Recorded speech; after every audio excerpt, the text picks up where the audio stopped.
हाँ जी, solve for X and Y, ये दो इक्वेशन दे रखी हैं, लीनियर इक्वेशंस हैं आपके पास में, ठीक है।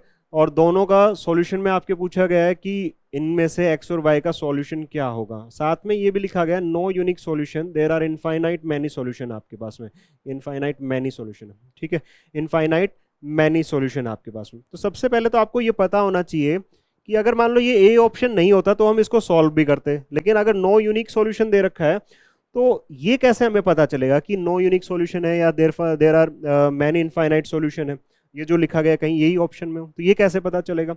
तो फर्स्ट ऑफ ऑल देखो, मैं दो इक्वेशन लिख रहा हूं यहाँ पे, a1x plus b1y plus c1 equals to 0, a2x plus b2y plus c2 equals to क्या होगा 0। ये दो आपके पास में क्या है, लीनियर इक्वेशन है। अब अगर यहाँ पे a1 upon a2 is not equals to b1 upon b2 है, अगर ऐसा हो जाता है तो ये कैसी लाइन होंगी। सबसे पहले तो यहां पे ये भी पूछ सकता है आपसे, ये इंटरसेक्टिंग लाइंस होंगी, और इंटरसेक्टिंग लाइंस के लिए यूनिक सॉल्यूशन होता है आपके पास। इंटरसेक्टिंग लाइन के लिए आपके पास में क्या होता है, यूनिक सॉल्यूशन होता है। थर्ड, अब ये फर्स्ट कंडीशन थी इसकी। सेकंड कंडीशन देखिए, सेकंड कंडीशन के अंदर में क्या होगा, a1 upon a2 is equals to b1 upon b2 is not equals to c1 upon c2। ये कैसी लाइंस होंगी, ये पैरेलल लाइंस होंगी, ठीक है।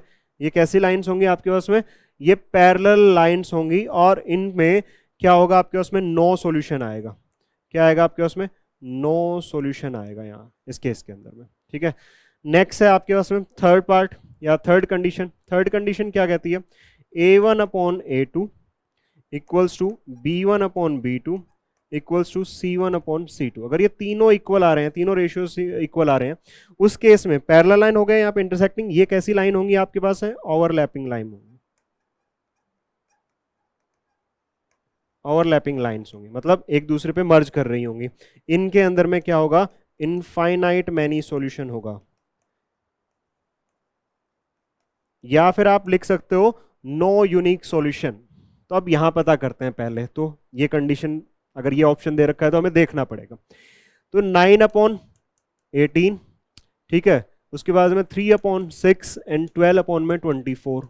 जैसे ही आप देखोगे 1/2 1/2 एंड 1/2 इक्वल है तीनों केस में, और इक्वल है तो इस कंडीशन के अंदर में क्या होगा, नो यूनिक सॉल्यूशन। हमारी थर्ड कंडीशन यहाँ पे अप्लाई हो रही होगी, ठीक है, हमारी थर्ड कंडीशन यहाँ पे अप्लाई हो रही होगी। क्लियर है इतना, समझ में आया सबको, कोई प्रॉब्लम नहीं है। नेक्स्ट देखिए।